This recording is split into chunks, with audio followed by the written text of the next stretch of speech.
Ok, entonces vamos a seguir estudiando las bienaventuranzas que, como lo hemos visto hasta aquí, cada una de ellas son frutos que hacen evidente y que validan una identidad que ha sido alineada no solamente a la mente, pero también al corazón de Jesús. Por eso cada una de ellas, más que requisitos, si pudiéramos verlo de esta manera, más que requisitos que cada uno de nosotros tenemos que cumplir para poder entrar al reino de Dios, son evidencias de que ahora hay una nueva naturaleza definiendo nuestra esencia, una naturaleza que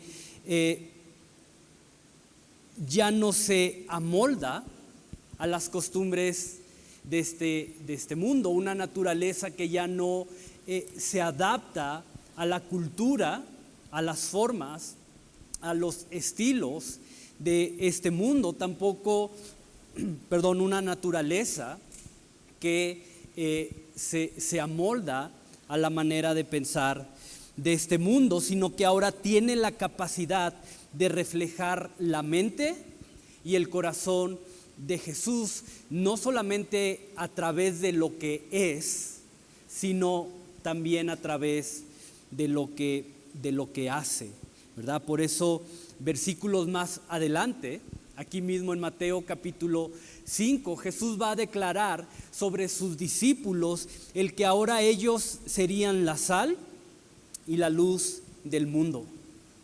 Y así como es un tanto ilógico poner una luz debajo de algo para que esta luz sea ocultada o sea tapada, de la misma manera o por el contrario, sino que cuando tenemos una luz, lo que buscamos es ponerla en lo más alto para que de esta manera alumbre la mayor cantidad de distancia posible. De la misma manera, dice Jesús, ustedes tampoco pueden ocultar su nueva naturaleza. Esta naturaleza que, como te decía hace un momento, es definida por una mente y un corazón que pertenecen, pero que también anuncian juntamente el reino de Dios y su justicia, y a través de la quinta bienaventuranza, que es lo que quiero que estudiemos el día de hoy. Jesús nos llama justamente a eso, a que despojados de todo orgullo, ese orgullo que no tiene lugar ni cabe en el reino de Dios, nos convirtamos en instrumentos que extiendan la misericordia con la cual hemos sido revestidos, con la cual hemos sido cubiertos. Entonces, acompáñame a darle lectura a Mateo capítulo 5, versículos del 1 al 7, por favor. Viendo la multitud, subió al monte y sentándose, vinieron a él sus discípulos.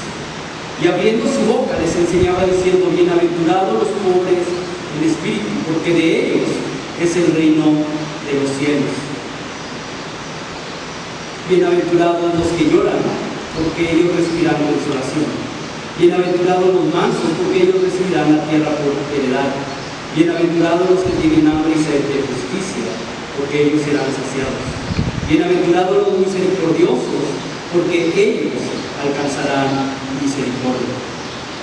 Y voy a detenerme aquí y permíteme orar para continuar. Mi Dios, te doy tantas gracias, Señor, porque hoy entendemos, Señor, que nuestra esperanza eres tú, Señor, que la respuesta a nuestra más profunda necesidad se encuentra en ti, Señor, en lo que tú eres, en lo que tú haces y en lo que ya hiciste por nosotros, que fue enviar a Jesús, Señor, como la paga por nuestro rescate. Entonces, Padre, que el día de hoy podamos salir renovados, refrescados, con esta idea clara en nuestro corazón, que es gracias a tu misericordia, que el día de hoy podemos estar aquí, que los que hemos sido revestidos con tu misericordia, ahora tenemos la obligación, no en un mal sentido, sino la obligación como fruto de extender esa misma misericordia, Señor, a otros, y a veces no es fácil, pero en ti todo es posible, Señor. Entonces, que esta mañana nuestro entendimiento sea abierto, nuestros oídos espirituales, como dice tu palabra, puedan ser abiertos para que podamos entender y atesorar la palabra, Señor, que será hablada el día de hoy. En el nombre de Jesús. Amén. Bienaventurados los misericordiosos. Y sabes, de acuerdo al testimonio que nos deja la Escritura a lo largo de cada página y de cada historia, podemos interpretar que hay dos fundamentos que están completamente ligados entre sí. Dos fundamentos completamente ligados entre sí. Y no hay que ir muy profundo, no hay que escarbarle tanto para darnos cuenta que cada uno de nosotros, cada día evidenciamos la existencia de estos dos fundamentos. El primero es que aun cuando exista en nosotros esa hambre y esa sed de justicia de la cual hablábamos la semana pasada, esa hambre y esa sed que nos motiva a buscar la santidad y la pureza de corazón, aun cuando exista eso en nosotros, todavía hay grandes rasgos del pecado en nosotros afectándonos. Seguimos pecando. ¿Quién pecó ya hoy? Seguimos pecando, ya sea en actitud, ya sea en pensamientos, ya sea en palabras, ¿no? Pero seguimos pecando. Por más ese anhelo en nuestro corazón que exista de querer agradar a Dios, caminar en santidad, caminar en justicia, siempre, al menos de este lado de la eternidad, siempre va a haber algo que nos lleve a pecar, ya sea nuestra propia debilidad, ya sea nuestra ignorancia, ya sea muchas veces nuestra terquedad, pero sigue habiendo pecado, afectándonos y afectándonos muchas veces de gran manera. Pero el segundo fundamento, y es lo que tiene que llenarnos a cada uno de nosotros de esperanza, es que a pesar de que seguimos pecando, Dios sigue siendo abundante en misericordia. Dios es misericordioso. Ojo, Dios no tiene misericordia, Dios no posee cierta cantidad de misericordia, sino parte de la esencia que define la esencia, si pudiéramos decirlo de esta manera. La esencia, la esencia que define Dios es eso, misericordia. Y esto es lo glorioso, porque debido a que todavía somos pecadores, debido a que seguimos siendo débiles, vulnerables, necesitamos desesperadamente ser tratados por misericordia. Lo glorioso, debido a que Dios es misericordioso, lejos de temer, como lo vimos en estudios pasados a través del Génesis, cuando Adán y Eva son confrontados a consecuencia de su pecado, dice la Escritura que se escondieron por temor a Dios. Gracias a que Dios es misericordioso, en lugar de tú y yo temer, lejos de sentir vergüenza, lejos de experimentar condenación, bajo esa misericordia podemos enfrentar con libertad la realidad de nuestro pecado. Déjame repetirte eso, porque está ahí, no recuerdo. Pero gracias a la misericordia de Dios, en lugar de temer, en lugar de tener que escondernos o sentirnos condenados por nuestra condición de pecado, podemos enfrentar con libertad esa realidad. Es decir, es gracias a esa misericordia que hoy podemos venir confiadamente y rendir nuestros corazones en adoración, en alabanza, no solamente por el perdón que su misericordia nos provee, sino porque bajo esa misericordia podemos confiar en que en Él está la restauración que nuestro corazón necesita. Déjame decirlo así. Pero la respuesta, la solución a mi pecado no es echarle más ganas. La respuesta a mi pecado, la solución ante mi pecado no es prometer que ahora sí ya no lo voy a hacer. No es jurar, como lo hacen en algunas religiones. Voy a jurar 40 días y no voy a hacer esto. La respuesta a mi pecado no son buenas vibras, ¿verdad? Ahorita que está tan de moda este tema de las buenas vibras o las malas vibras, no. La respuesta a mi pecado es Jesús. La respuesta a mi pecado, a tu pecado, es Jesús. Por eso dice Pablo, miserable de mí, ¿quién me librará de este cuerpo de pecado? ¿Quién? Y ante esta realidad, Pablo llega a la conclusión más gloriosa que pudo llegar en su vida y dice, gracias doy a Dios por Jesucristo, Señor nuestro. Y ahorita él dice aquí, él tiene gratitud para Dios. Y cada uno de nosotros pudiéramos dar gracias a Dios por las diferentes cosas que nos pasaron durante la semana o durante el mes. Pero, dice Pablo, gracias doy a Dios por Jesucristo, porque ante la realidad de nuestra condición de pecado, solo Jesús se presenta a sí mismo como la respuesta a mi necesidad. Separados de mí, dijo Jesús, nada pueden hacer. Separados de mí, el pecado seguirá esclavizándonos. Separados de mí, el pecado seguirá afectándonos de gran manera en sus vidas. Gracias doy a Dios por Jesucristo, porque te repito, ante la realidad de nuestra condición de pecado, Jesús se presenta a sí mismo como la única respuesta ante nuestra necesidad. Gracias doy a Dios por Jesús.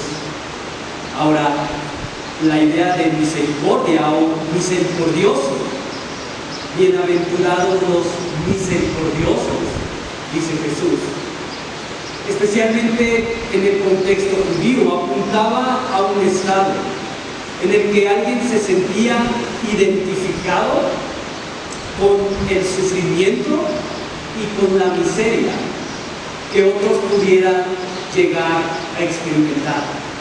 Ese era el contexto de misericordia, sentirme identificado con el sufrimiento y la miseria que otros pudieran llegar a experimentar. Es decir, el misericordioso en este contexto no es alguien que simplemente experimenta un poco de lástima o de pena ante el sufrimiento o la necesidad de otros. Misericordia no es que estás en el semáforo, estás en tu carro y llega el limpiavidrios y aunque tú le dices que no, él ya te está vaciando media botella, por favor, y tú no, Pero como ya empezó, ¿verdad? Y a lo mejor lo ves, si es mujer, trae un niño en la espalda, ¿verdad? Y dices, bueno, a ver, ¿traes cambio? Híjole, no, nada más traigo un billete de 20. No, es mucho, ¿no tienes 5 pesos? A ver, ahí en el cenicero, búscale ahí entre los asientos, a ver si hay 5 pesos. Ah, sí, mira, hay una de 10. Bueno, de 10. Y se lo das. Eso no es misericordia. Eso es la limosna. Eso es no sé qué título le pudiéramos poner, pero en el contexto de lo que Jesús está hablando, eso no es misericordia. En base al contexto original de la palabra, que es la palabra griega eiliemon, lo que se pronuncia de esa manera, podemos interpretar que la idea de misericordia de la cual Jesús habla es algo que nos lleva a identificarnos de una manera tan profunda con la necesidad de alguien que tu corazón se duele. Es llevarnos a una identificación tan profunda con esa necesidad que básicamente es imposible que permanezcas indiferente ante la situación, por lo que buscas hacer todo lo que sea posible, o al menos que está en tus manos, en tus capacidades, en tus alcances, para tratar de ayudar a cambiar justamente esa situación. Y estás tan identificado con la problemática, estás tan identificado, tan ligado a la necesidad, que si tienes que invertir tu tiempo, vas y lo inviertes. Si tienes que dar de tus recursos, los das con tal de que la situación de sufrimiento o de dolor sean cambiadas. Si tienes que renunciar a tu comodidad, renuncias con tal de que la situación cambie. Si tienes que ir una milla extra, caminas esa milla extra para ayudar a esa persona en su dolor, en su sufrimiento, en su necesidad.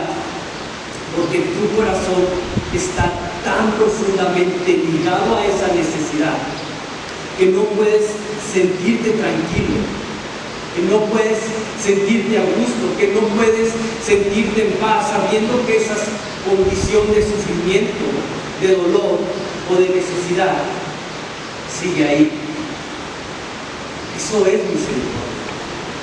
No estar a gusto hasta que no ves que la condición de sufrimiento desapareció o cambió de alguna manera.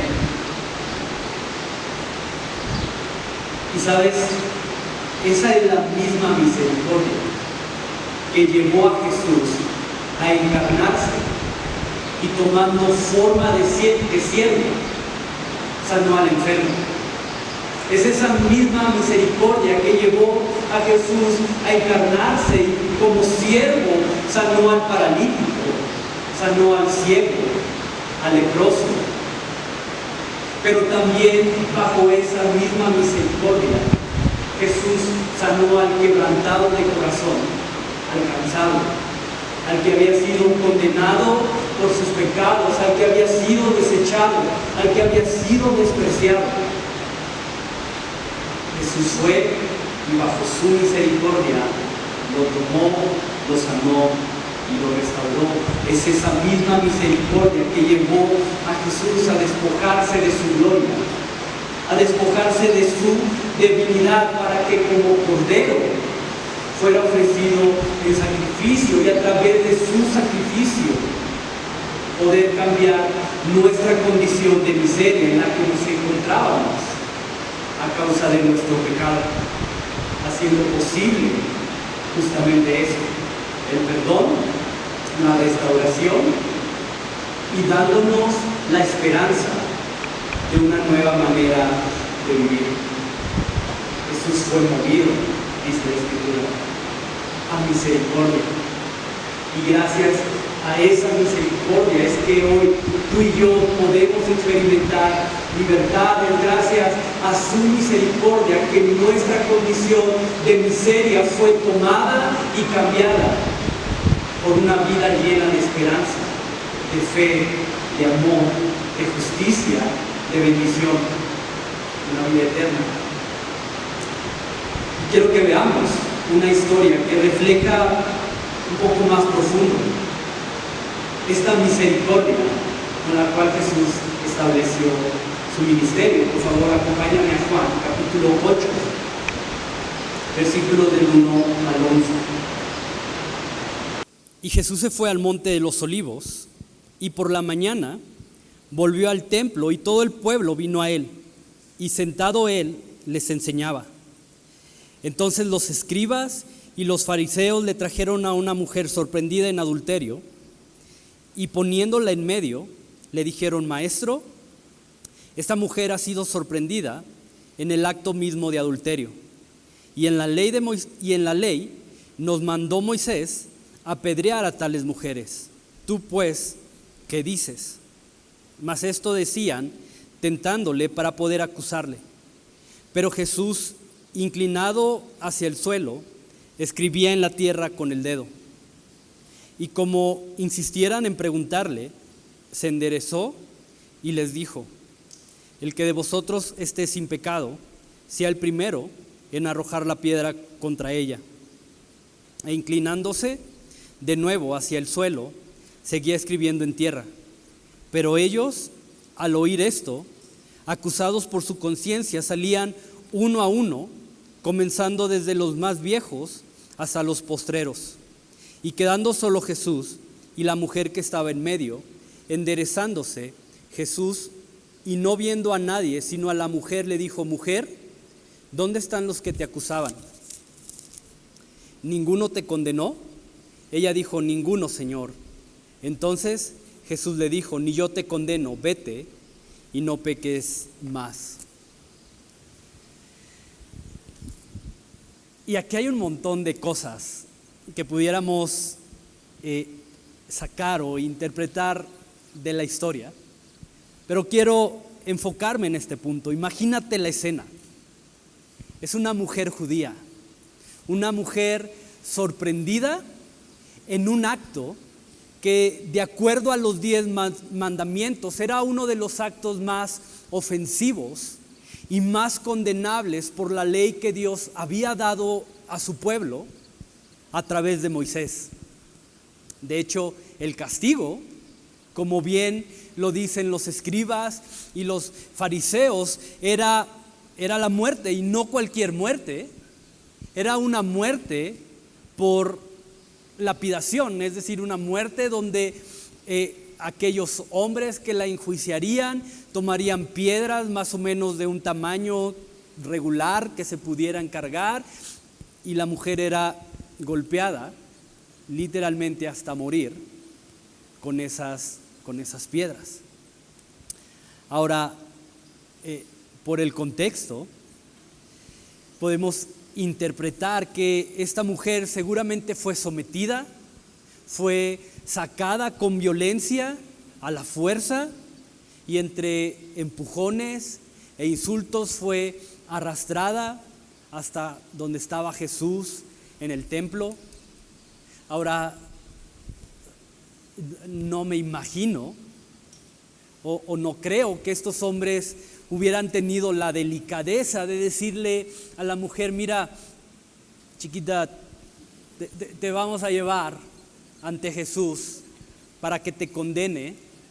Vístete, arréglate, peínate, porque si no, ¿qué va a decir la gente? Aparte de que eres una adúltera, que estás toda fachosa, ¿no? Entonces, arréglate. No. Muy probablemente, así como la encontraron, quizá la sacaron. Y entre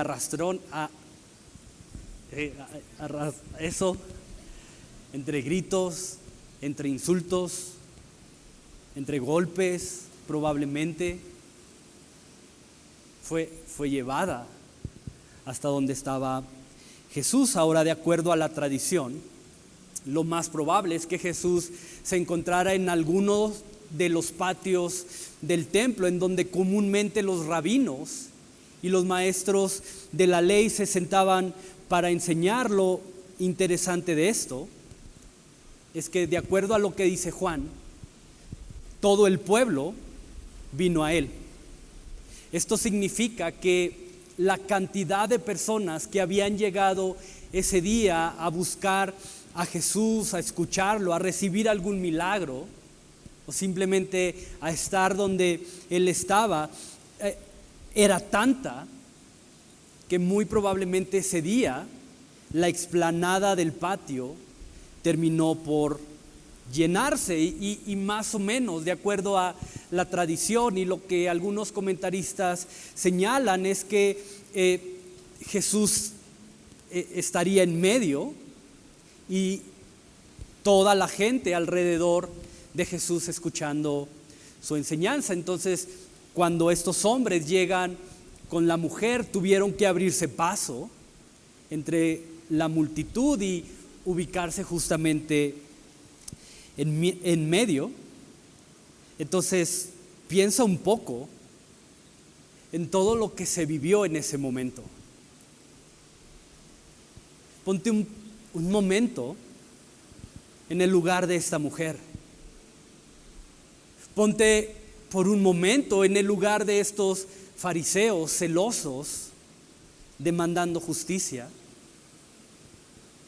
Ponte un momento en el lugar, siéntate ahí junto a la multitud, imaginando la escena. Los gritos lejanos de alboroto, la sorpresa de la gente al ver que una mujer es arrastrada a donde está Jesús. Imagínate los gritos y muy probablemente insultos a una mujer que seguramente estaría suplicando por perdón mientras forcejeaba tratando de liberarse de estos hombres, a una mujer desconsolada sabiendo que recibiría el castigo por la ley. Lo que ni esta mujer ni estos hombres celosos de la ley imaginaban es que en lugar de encontrarse con juicio, que en lugar de encontrarse con la condenación que esperaban hallar, se encontrarían cara a cara, no solo con aquel que tenía autoridad para hacer que la ley se cumpliera, pero también con aquel que tenía la autoridad y sobre esa autoridad el amor necesario para extender misericordia y para poder ofrecer un nuevo comienzo. Y lo que eran gritos llenos de enojo, lo que eran gritos llenos de insultos, de llantos, el murmullo y la expectativa de la multitud que presenció el encuentro, cada una de esas cosas se fueron opacando por el sonido de piedras golpeando el suelo del templo.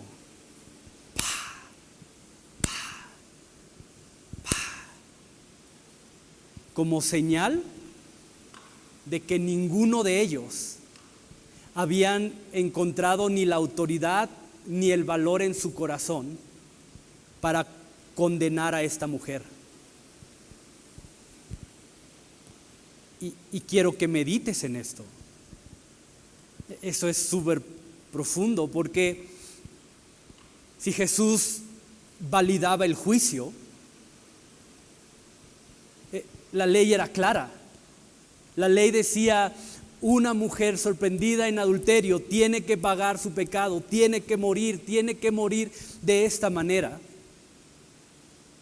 Y podemos preguntarnos, entonces, ¿por qué no lo hizo? ¿Por qué Jesús no validó lo que la ley de Moisés decía en ese momento y esa mujer recibió el castigo? Jesús sabía que si en ese momento él validaba ese juicio, Si en ese momento Jesús decía, ok, sí, de acuerdo, es lo que la ley dice, también tendría que validar el juicio sobre cada uno de los que estaban ahí, porque cada uno de ellos llevaba pecado cargando sobre sus hombros. Y Dios no es injusto. Y si se exigía el juicio por una mujer sorprendida en adulterio y Jesús decía sí, que se haga, entonces también tendría que juzgar en ese momento el pecado de cada uno de los que estaban ahí y la condenación del pecado de cada uno de ellos. Si Jesús validaba en ese momento la condenación en contra de esa mujer, cada uno de los que estaban ahí tendrían que caer muertos, fulminados, a causa de su pecado. Lo que estos hombres en su celo no podían ver es que al traer esta mujer para ser enjuiciada a ellos mismos, se estaban colocando en la misma silla de juicio y de condenación. Y ante esto Jesús dice, no, voy a mostrarles algo más grande que el juicio. Voy a mostrarles algo más glorioso de aquello que les enseñó Moisés en la ley, tanto a ustedes que anhelan ver correr sangre, a ustedes duros de corazón, a ustedes que han corrompido la religión, como a esta mujer que ha cometido adulterio. Voy a darles misericordia. ¿Te das cuenta? Porque para Jesús no hay diferencia. La enfermedad de ambos, del celoso religioso, del ciego religioso, como la mujer adúltera, la enfermedad de ambos era la misma, por lo tanto la medicina era la misma. Porque el que está sano, dijo Jesús, no tiene necesidad del médico, sino el que está enfermo. Y ahí está Jesús, extendiendo misericordia, extendiendo perdón, extendiendo gracia, tanto a la adúltera como al religioso. Y mira, acompáñame a Salmo 51, por favor. Salmo 51, versículo 1 y 2. Ten piedad de mí, oh Dios, conforme a tu misericordia. ¿Te das cuenta? Ten piedad de mí, oh Dios, conforme a tu misericordia. Conforme a la multitud de tus piedades, borra mis rebeliones, lávame más y más de mi maldad y límpiame de mi pecado. Conforme a tu misericordia, Dios. ¿Te das cuenta? Es su misericordia la que renueva nuestra alma. Es su misericordia la que toma nuestra miseria y la cambia por justicia. Es su misericordia la que nos redime y nos limpia de nuestra maldad. Su misericordia. Y quiero que medites en esto, porque esa mujer que estaba ahí, tirada, totalmente vulnerable a la crítica, totalmente abierta al juicio, sin argumentos que poder dar, sin excusas para poder defenderse, sin armas con las cuales poder luchar, en lugar de encontrar muerte, encontró vida. En lugar de encontrar condenación, encontró misericordia, el amor y la compasión de Jesús. Porque sabes, Jesús lo cambia todo. Y en su misericordia, Él perdona lo imperdonable. En su misericordia Él reconcilia lo irreconciliable. En su misericordia Él restaura lo que ha sido desechado y lo que está roto. En su misericordia. Ahora, déjame aclarar este punto. Creo que este punto es el más importante. Porque el perdón de esta mujer tu perdón, mi perdón, no fueron gratis, no fue sencillo, no fue barato. El costo de nuestro perdón llevaron a Jesús a una cruz. Y tienes que saber esto porque no podemos perder de vista esta verdad. Sí, hablamos de la misericordia de Dios, de cómo su misericordia nos perdona. Y aunque la Biblia afirma una y otra vez la misericordia de Dios desde Génesis hasta Apocalipsis, la Biblia está llena de la misericordia de Dios al mismo tiempo. Ojo con esto. Al mismo tiempo afirma también su justicia. Su justicia. Misericordia y justicia. Lo interesante de esto es que no se presentan como si fueran atributos opuestos o contrarios, como nosotros pudiéramos llegar a interpretar, como que es justo y misericordioso a la vez. Eso no tiene sentido. Si eres justo, tienes que demandar justicia y no cabe la misericordia. Pero si eres misericordioso, no puedes ser justo porque no cabe la justicia dentro de la misericordia. Y sabes, son esos atributos que al menos para mí, quizá para ti está clarísimo cómo, pero para mí sobrepasan mi entendimiento. Son de esos atributos que, como te decía en estudios pasados, no logramos captar en su plenitud, en su totalidad, cómo son posibles. El cordero y el león, como cantábamos hace un rato. Lo interesante de la justicia y de la misericordia de Dios que se presentan en la Biblia no se presentan como opuestos o como contrarios, sino como atributos que se complementan entre sí. Atributos que se complementan entre sí, es decir, a través de la Escritura podemos conocer a un Dios que es misericordiosamente justo. Y es esa justicia la que exige el castigo por nuestros pecados, y es su misericordia la que llevó a Jesús a encarnarse e identificándose con nuestro dolor, con nuestra incapacidad, con nuestra miseria, se dejó clavar a una cruz para rescatarnos de la miseria en la cual tú y yo nos encontrábamos. Y quiero que medites en esto, porque es gracias a esa redención que hoy tenemos en Jesús, que cada uno de nosotros podemos ser instrumentos que extiendan esta misma misericordia sobre la vida de otros. Mira, acompáñame a Miqueas capítulo 6, versículo 8. Miqueas capítulo 6, versículo 8. Si ya estás ahí, dice: oh hombre, Él te ha declarado lo que es bueno. ¿Y qué pide Jehová de quién? De ti. Solamente hacer justicia y amar misericordia y humillarte ante tu Dios. Amar misericordia, hacer justicia, humillarte ante tu Dios.